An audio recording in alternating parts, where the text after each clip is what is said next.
Assalamualaikum warahmatullahi wabarakatuh. My name is Ahmad Haris bin Mahdi, metric number 1924353. Joining me would be my partners, Zarif and Nur Fazira. Uh, to preface my part of the presentation, I would like to first introduce that my team and I on this video presentation will be sharing with you on the various types of exceptions to copyright infringement under the umbrella concept of fair dealing. So without further ado, I'll be discussing on one of those exceptions, which is the defense of parody, pastiche, and caricature, and how it is applied under copyright law. Right, let me just bring this up. Share screen.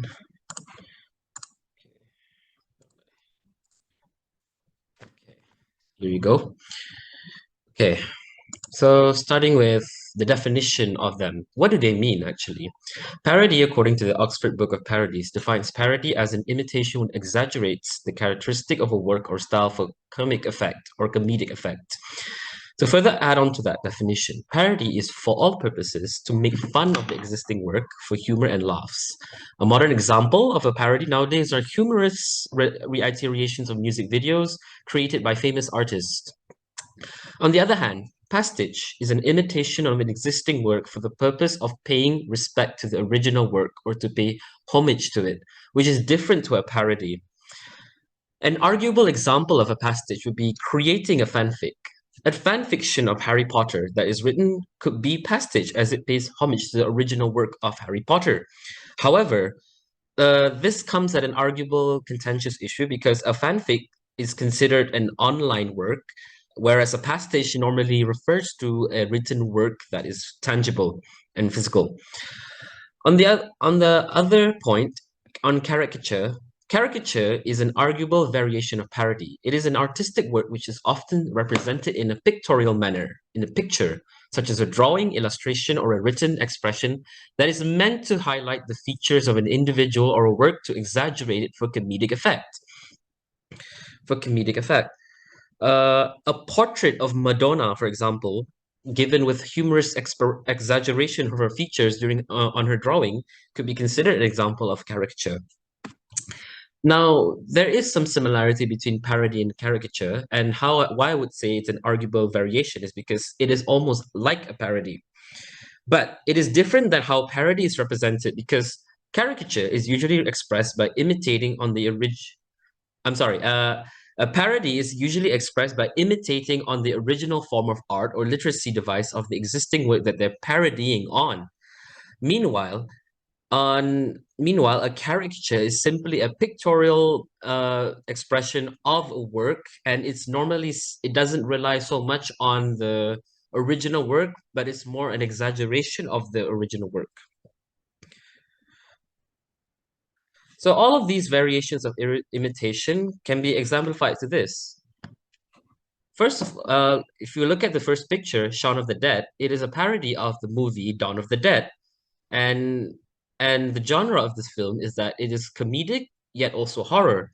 So in a way, it does deliver on the definition of parody, giving the humor that it needed, and meanwhile also creating from the basis of the original work of Dawn of the Dead. The second one is a pastiche.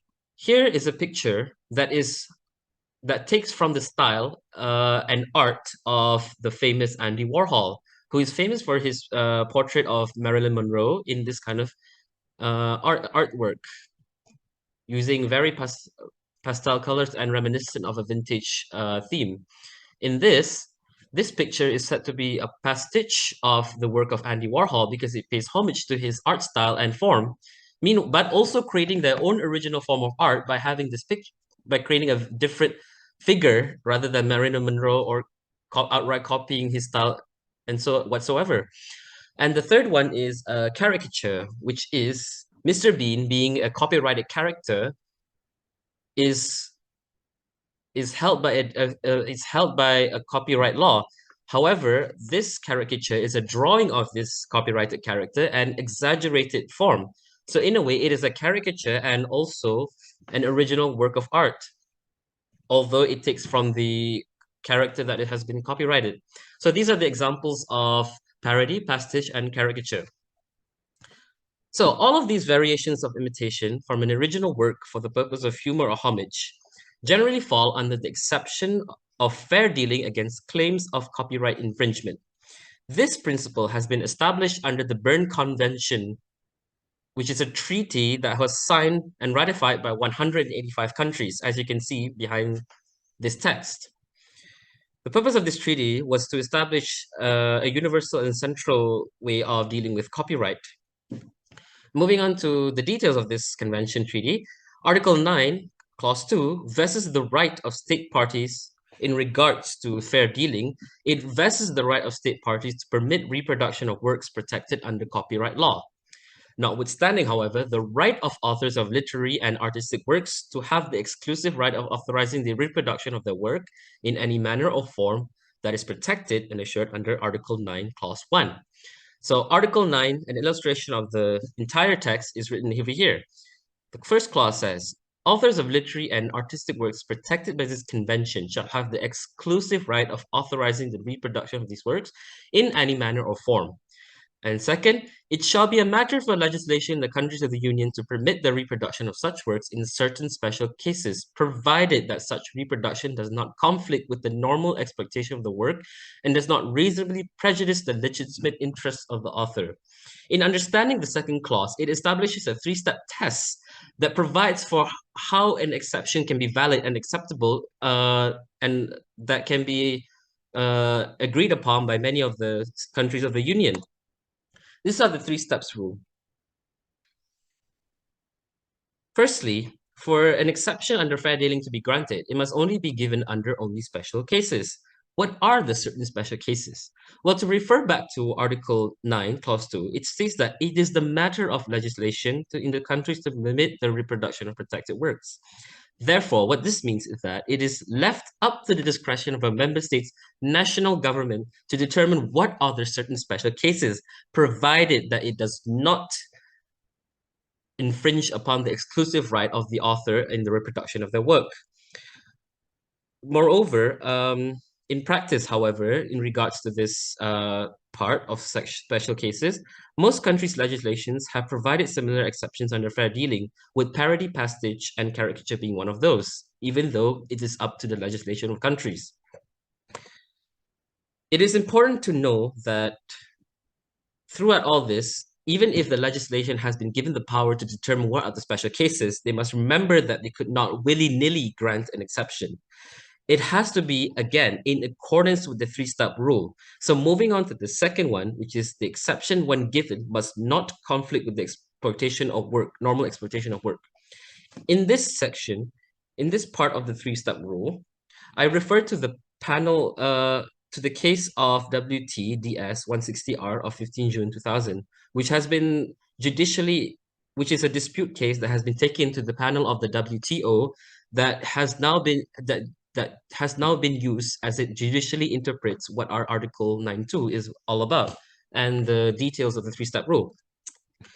The panel explains in this case is that when an exception has been given and it results in a conflict whereby the right holder of the original work starts entering into an economic competition with the exception holder that happens to cause an obstacle for the right holder to extract economic value from their work and deprived of significant commercial gains, then this exception is invalid because it has given conflict to the normal expectation of the work for the right holder.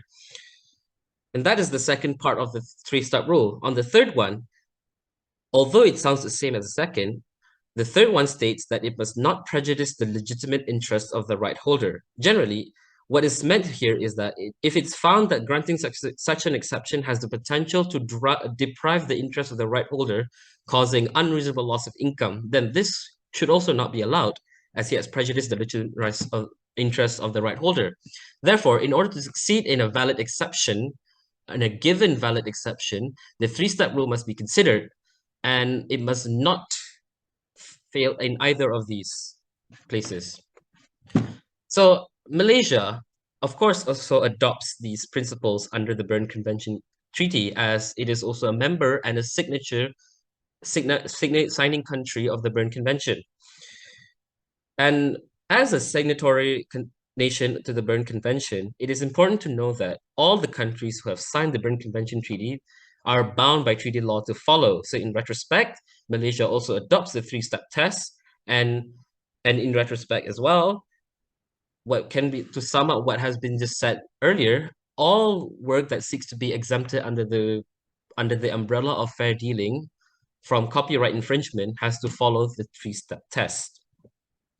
Malaysia, who is also a member of the Berne Convention, as has been stated, has adopted its principles in the Copyright Act of 1987, whereby it was stated in Section 13, it does give way to all those authors who have copyright in literary, musical, or artistic works, film, or sound recording of their own. They shall have the exclusive right to control them in Malaysia. However, likewise, subsection 2b states that notwithstanding subsection 1, the right of control under that subsection does not include the right to control the doing of any of the acts referred to in subsection 1 by way of parody, pastiche, or caricature. Therefore, the principles behind parody, pastiche, or caricature under the guise of fair dealing applies here. That has been stated by the Berne Convention Treaty. So what can be more added is that the extent of originality based on imitating an existing work depends upon the amount of effort the artists have put that showcases more of the originality in their work than imitation. This is because just because you outright copying someone's work and passing it off as parody or caricature, it does not work and would result in a copyright infringement because it is literally a copy of another person's work. In the case of Kwang Pei San food products, it was found that the caricature of a sardine can that was too similar with the original sardine can of a company, and because of that, it was infringing on copyright, and the claim of caricature was not successful here. That is why the purpose of the imitation in question should be to enable the person to create the original work from. For example, while making a parody means imitating the existing work, the humor that derives from it is the originality which separates them into two equal works. So, to put it in a real-world perspective, if you were a person intending to fair use an existing work for the purposes of parody, make sure that more of your originality of your intended purposes to parodize it is put into work rather than more of the work that you are referring from. Otherwise, it would just be an exact carbon copy of the work, and that is copyright infringement. So that ends all the principles regarding the parody, pastiche, and caricature under the fair dealing. Now, to relate it with the Sustainable Development Goals and Maqasid Sharia, firstly, I shall begin with Maqasid Sharia. Copyright in general, in relation to Maqasid, is best upholds the protection of property or mal, and this is one of the primary objectives of Sharia. So as society grows further, we all know that the protection of property no longer solely involves wealth or house, because it can be extended to copyright. Copyright, for its purposes, seeks to protect the right of its authors from losing their work due to infringement and from losing income as a result. That is why we argue that that the concern of protection here is the protection of property, because in a way, the original work is the property of the author and it must be protected. And that's why we believe that the copyright in general best upholds the protection of property. On the other hand, on the specific issue of fair dealing or fair dealing, it protects the intellect because it provides a platform where people can use an existing work and develop it for the purposes of knowledge or to educate. Because if there were no fair use examples, if there were no fair dealing exceptions, then people are not allowed to access an existing work and use it for their own presentation. For example, these pictures could be copyrighted, but I'm using it for the purpose of educating. So that is why we see that the protection of intellect best applies to the concept of fair dealing, because in a way it provides for the platform where education could thrive, and in the same time people can use these platforms to share knowledge. And within the specific meaning of parody, pastiche, and caricature, it could also be another method of learning the nature and way of humor and the hidden meanings behind that humor. In a way, it also upholds the protection of intellect. Therefore, these are the relations to Maqasid Sharia. And in a way, as we discuss and believe that fair dealing concerns with the protection of intellect, or protection of intellect concerns with fair dealing, then As it concerns education and knowledge, it also upholds the fourth goal of the United Nations Sustainable Development Goal, which is quality education. And in and the concept of fair dealing, as I've mentioned, allows for the platform for education. So in a way, it also helps the UN pursue quality education, making it more accessible and not expensive for the people who are unfortunate. So that is all from my part. Thank you so much. Assalamualaikum warahmatullahi wabarakatuh. I bid to Prof. Ida. My name is Nur Fazira Mitinordin, and I will be continuing on the next discussion, which is on the use of fair dealing in mass media and press. So mass media as a whole, it relates to the platform of which information is disseminated to the audience through like televisions, the news, the radio, and also the internet, where people engage through social media. And in the news industry, most of the work is done by the journalists who they collect, write and distribute news and other cover information. And in the course of their work, journalists will certainly use all this copyrighted work as a form of sources to deliver information to the society. And often journalists rely on or may need to incorporate copyrighted materials such as videos, audio clips, or portion of a text to report the news accurately, fairly, and completely. However, if journalists were required to always obtain permission from the copyright owner to use copyrighted materials in every instance, news media and similar organizations may become burdened and limited in their ability to report the news. Meanwhile, other social media platform users use the copyrighted materials in a form of other purposes like entertainment or businesses that we are all familiar now with online businesses. And all these people who require a source of materials were dependent on those copyrighted materials that is belong to other person. Meanwhile, there is also an exclusive rights afforded to the copyright holder to prevent an illegal use or piracy. Therefore, to bridge and balance the rights of the two, the rules of fair dealings come into use, where copyrighted materials can be used to a certain extent, as per mentioned in Section 13 of the Copyright Act, provided that what is done is within a fair amount and consideration, where it should not prejudice the owner of the works at the same time. So, how would the fair dealings in media and press be in relation to the SDG goals? And what are the goals aimed at, and how possibly could it be achieved by giving a fair opportunity to the society in utilizing copyrighted materials? Firstly, the media is a key accelerator for achieving other goals, as the media and the press is a platform where information was spread out to the public. The media can be a powerful tool for promoting accountability in relation to the government actors. A free and independent media can inform and influence public opinion about government policy, and it can monitor the performance of the public institutions, expose misconduct, and advocate for changes. The media can also provide a platform for public debate and dialogue, ensuring that the voice and the needs of citizens in relation to the government, policies and actions are heard. This is in relation to Goal 16 of UN SDG to build effective, accountable and inclusive institutions for all levels. And secondly, to promote peaceful and inclusive societies for sustainable development, which the media is not only just an instrument to create awareness about the SDG agenda, but also play a crucial role in the implementation of it. A mere institution is not adequate, but it needs participation from the citizen as well.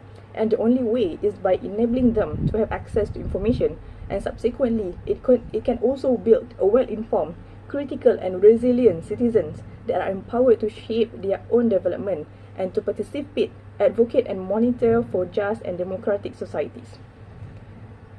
In relation to overall accountabilities of the agenda, of the UN agenda, the media can provide a platform to raise awareness of the SDGs and can also present information as to what decision makers and the government actors are or are not doing. It can convey messages of progress and challenges in relation to the SDG, highlight the human story behind the data and numbers, and increase pressure on a government to take action to implement the SDG. The target at large is to lessen pressure by government and private entities by giving a fair access and freedom to the media at delivering the best and the accurate information to the society. And it is proven that with less limitations, more goals could be positively impacted, such as the no poverty goals and the gender equality. We could see that media is the entity that circulate this information to the whole world, and this had positively affect the outcome. And in relation to the maqasid, to promote good and alleviate hardship, the Sharia consider intellectual property as an extension to a real property. Although Muslim believes that property belongs to Allah, but Islam also cherishes the inviolability of private belonged property, including the work of mind and intellect. And Prophet ﷺ had clearly said that no property of Muslim is lawful to his brother except what he gives from the goodness of his heart, meaning to say that it is not lawful for a person to use the property of others without their permission. But on top of that, the Sharia also promotes the concept of su'istimal al-haq, which means prohibition of any exercise of rights that leads to infliction of harm to other person.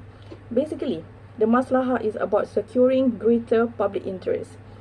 Therefore, using intellectual property protection and distribution of intellectual property products to the public can be the most important objective of an exchange under Sharia.